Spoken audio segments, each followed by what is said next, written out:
¿qué es la ecología, cierto? Y la ecología va a ser el estudio de los distintos organismos vivos, ¿cierto? Y sus relaciones con el medio ambiente.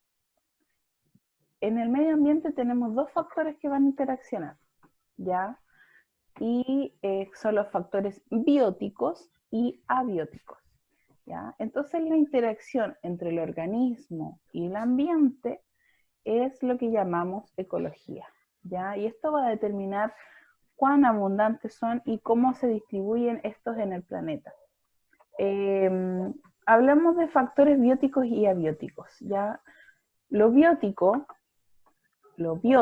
factores bióticos, son aquellos factores que se encuentran vivos en un ecosistema.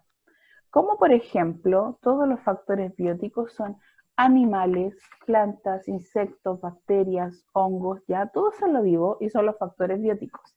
Y estos factores bióticos van a interaccionar con los factores abióticos. ¿Cuáles son estos factores abióticos? Los factores inertes. Generalmente la materia inorgánica se le llama. ¿Y cuáles son? Los minerales, los gases, el agua y la energía, la luz, la temperatura. ¿Ya? Esos van a ser nuestros factores abióticos, ya todo lo que tiene que ver con las condiciones climáticas, el agua, los gases, la tierra, todo eso se llama factores abióticos. Entonces la interacción de estos factores bióticos y abióticos va a ser lo que llamamos ecología, la interacción de estos dos factores, ¿ya? Entonces nos vamos a ir a algo que se llama niveles de organización biológica. Estos niveles de organización biológica nos dicen cómo está organizado, ¿cierto?, los distintos componentes vivos del planeta. Existe una primera parte, ¿cierto?, que partimos por lo más pequeñito, que es el átomo, luego formamos moléculas, luego formamos distintas organizaciones celulares, finalmente la célula, que ya la célula por sí sola puede formar un organismo vivo. Recuerden que hay organismos unicelulares. Luego vienen los tejidos, que son organización, ¿cierto?, de distintas células del mismo tipo. Estos tejidos se asocian y forman un órgano, y estos órganos forman sistemas de órganos. Por ejemplo, si tenemos los huesos, vamos a formar el sistema óseo, ¿ya? Cuando tenemos sistemas de órganos o aparatos que se asocian, ya vamos a formar un organismo, que es un individuo vivo. Este organismo se puede asociar o se puede interactuar con otros organismos vivos de la misma especie, ¿ya? Y pueden dejar descendencia fértil, porque son similares, tienen un mismo número cromosómico, son de la misma especie, ¿ya? Y estas poblaciones pueden interactuar con otras poblaciones de seres vivos y formar una comunidad, ¿ya? Pueden habitar, ¿cierto?, en un mismo lugar, poblaciones de aves, de hormigas, de animales, de peces, etc., y forman una comunidad. Estas comunidades, ¿cierto?, al interaccionar con los distintos factores abióticos, como son el clima, el terreno, ¿cierto?, el agua, etcétera, van a formar un ecosistema, ¿ya? Los grupos de ecosistemas, ya, que también tienen delimitaciones físicas como las cordilleras, los ríos, etcétera, van a formar biomas, ya, que son especies de microclimas. Y estos biomas de todo el planeta, ¿cierto?, van a formar la biosfera. Ya, la biosfera es el componente que incluye a todos los seres vivos de todo el planeta y también a los factores que lo determinan, como son los factores abióticos, el clima, el agua, la tierra, etc. Entonces vamos a repasar algunos de los conceptos que yo les mostraba. Y el organismo es un individuo vivo, ¿ya? Después viene el concepto de especie, ¿ya? ¿Qué pasa que me están rayando ahí?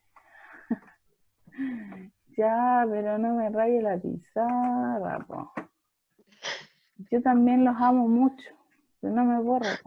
Que se me va no pinten. Yo no soy, profe. Ya, porfa, bórrelo, por si. Profe, yo no soy. Mire, estoy acá. Bórrelo, ya, gracias. Ya, sigamos, que me desconcentran, ¿ven? Ya, el organismo vivo, ¿cierto? Perdón, verás que me confundo. El organismo es un individuo vivo. Ay, Después tenemos una especie, que es un grupo de organismos que son iguales y que son capaces de reproducir y dejar descendencia fértil. Por ejemplo, no sé si ustedes han escuchado de los ligres. El ligre es una mezcla que nace de un león y un tigre. Como ellos son especies distintas, pero son similares, lograron procrear un hijo, que es el ligre. Pero ese ligre es infértil, no puede tener cachorros. ¿Por qué? Porque el tigre y el león no tienen el mismo número de cromosomas, el ADN no es igual. Por lo tanto, puede que generen o tengan un hijo, pero ese hijo va a ser infértil, no es capaz de dejar una descendencia de ligres, ¿ya? Lo mismo que ocurre con la mula, no sé si han escuchado la mula. La mula es una mezcla entre el burro y el caballo.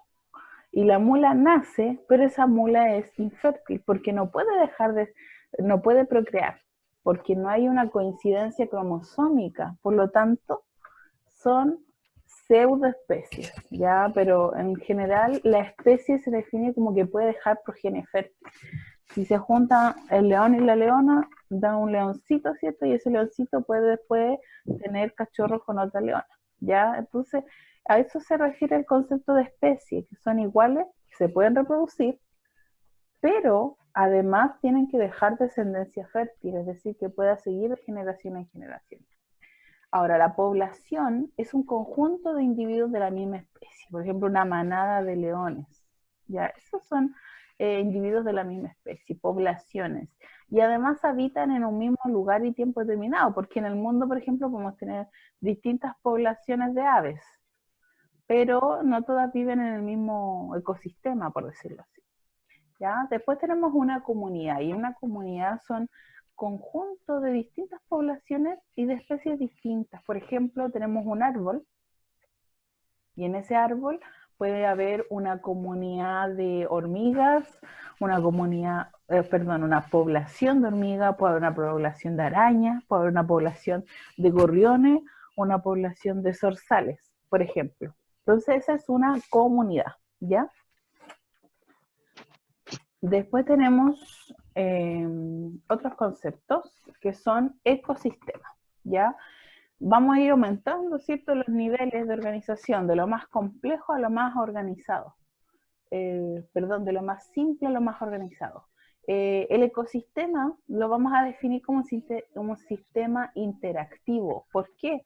Porque vamos a tener la interacción entre los organismos y el medio ambiente, ¿ya? Entre los factores bióticos, que son los que tienen vida, y los abióticos, los que no tienen vida. Minerales, agua, el clima, la luz, etc. Entonces, tenemos ecosistemas donde interaccionan ciertos estos componentes y luego vamos a tener bioma. Un bioma es una unidad ecológica que se va a ir dividiendo, ¿cierto? Y que va a tener en común algún factor climático o geológico, ¿ya? Y va a tener una determinada vegetación y fauna. Por ejemplo, ecosistemas, no sé, el desierto de Atacama, la selva del Amazonas, pero el bioma, ¿cierto? Va a ser un poquito más general, más grande la clasificación, ¿ya? Y finalmente, este bioma tiene distintos componentes. Por ejemplo, el acuático, tenemos ambiente terrestre, el ambiente aéreo, ya distintos ambientes. Y finalmente la biosfera, que es la región de toda la Tierra donde existen formas de vida, ¿ya? Y también es la interacción entre lo vivo, ¿cierto? Y su medio ambiente. hay algunos conceptos que son importantes que tenemos que saber, que son, por ejemplo, el hábitat. Es así, hábitat, ¿ya? El hábitat es el lugar donde viven o se encuentran los organismos vivos, ¿ya? Ese es el hábitat. El clima es un factor determinante de un ecosistema. Si tenemos un clima lluvioso, vamos a tener que el ecosistema va a ser de abundante vegetación, ¿cierto? A lo mejor las características de humedad son distintas, vamos a tener árboles más frondosos, ¿cierto? Va a haber más verde. En cambio, si el clima es más bien desértico, por decirlo así, va a haber menos vegetación o va a haber vegetación adaptada a la arena, al clima caluroso, ¿cierto? Entonces el clima va a determinar cómo es un ecosistema y qué organismos viven ahí en ese ecosistema. También, bueno, todas las partes de un ecosistema están relacionadas entre sí, ¿ya? Por ejemplo, si queremos eliminar alguna especie del ecosistema, eso va a tener graves consecuencias para todo el ecosistema, ¿ya? Entonces eso es muy importante. Por ejemplo, a los que no nos gustan las arañas, si elimináramos todas las arañas de un ecosistema, ¿ya? ¿Qué va a pasar? Va a aumentar la población de insectos, porque las arañas controlan las poblaciones de insectos, ¿ya? Entonces, si tenemos muchos insectos, vamos a destruir rápidamente los cultivos, los bosques, etc. Entonces, si se acaban las arañas, ¿quiénes se benefician? ¿Quiénes se van a beneficiar? ¿Quién creen? ¿Qué creen ustedes? Alguien que me pueda contestar. Los insectos. Los insectos. ¿Por qué? Porque no se van a morir, ¿cierto? Muy bien. Entonces va a aumentar la población de insectos. Ahora, la población de insectos va a aumentar porque van a sobrevivir, porque no van a tener este depredador principal, ¿ya? Ahora, ¿quiénes se van a ver afectados? Perdón, profe. ¿Cómo? Los cultivos. Perdón, profe. Los cultivos. ¿Por qué? Porque si hay más insectos, se van a comer más los cultivos, entonces ahí va a quedar la escoba en el ecosistema, porque si no tenemos cultivos, los animales herbívoros, ¿cierto?, no van a tener de qué alimentarse.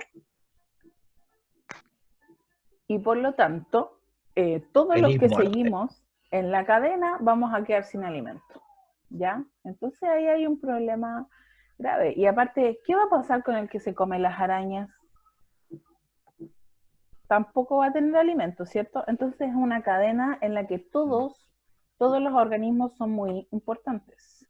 Actualmente a nadie le gustan los murciélagos, porque los murciélagos transmiten las enfermedades, transmiten los coronavirus, ¿cierto? Pero los murciélagos son muy importantes porque hay algunos murciélagos que se alimentan de insectos, controlan las plagas y además hay murciélagos que son polinizadores. Es decir, se encargan de llevar el polen a las distintas flores o plantitas y se encargan de polinizarlas, es decir, poder reproducir la población de flores, ¿ya?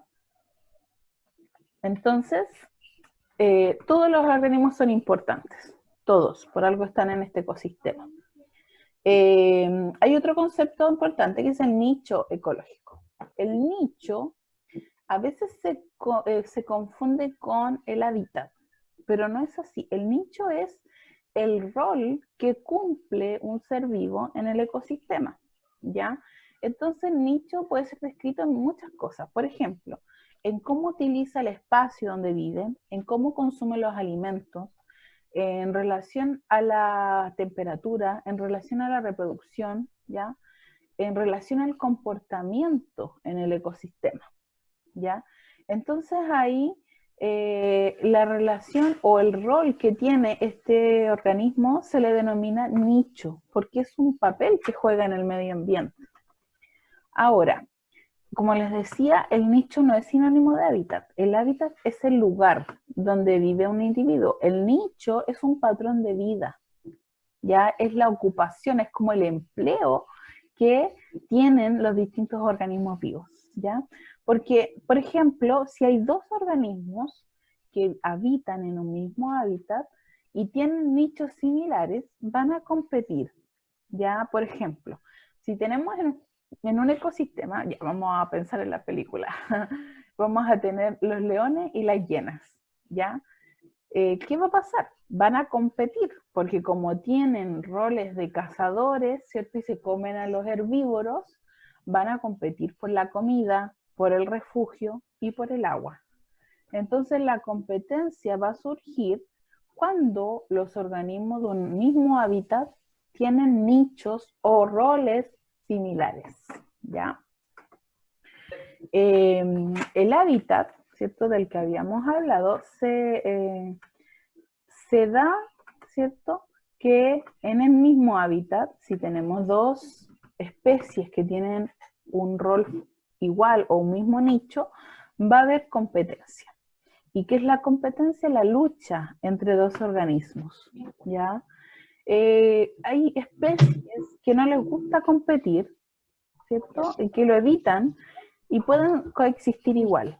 Ahora, si compiten, puede que uno de ellos se vaya del hábitat, ¿ya? ¿Qué sucede con esto? Que hay distintos roles para que puedan coexistir estos individuos en un mismo hábitat.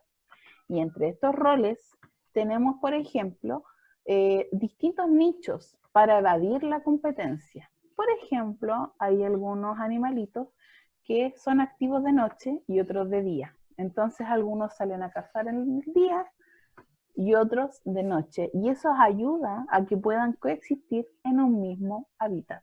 ¿Ya? ¿Por qué? Porque esos nichos son distintos. Uno sale a cazar de noche, el otro sale a cazar de día. Entonces eso permite que no haya competencia.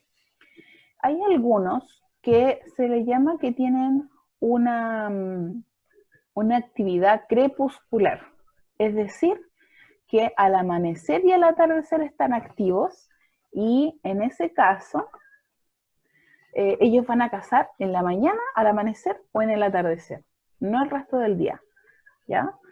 Otra técnica para que no haya competencia y puedan coexistir en un hábitat los mismos animalitos es la migración, ¿ya? En la migración pasamos de una zona a otra, sobre todo esto se ve con las aves, ¿ya? Las aves van de una zona a otra buscando alimentos, ¿cierto? Entonces cuando llega el invierno a una isla, por ejemplo, las aves migran y se van a otra para que no haya escasez de alimentos. Entonces es una buena técnica. Otra técnica es la hibernación, es decir, que en invierno, cuando hay escasez de alimentos, reducen su actividad, ¿cierto?, a estar prácticamente dormidos, hay una actividad metabólica muy bajita para no gastar energía, y se mantienen ahí hasta que pase el invierno, y luego en verano, cuando ya hay alimento disponible, salen otra vez.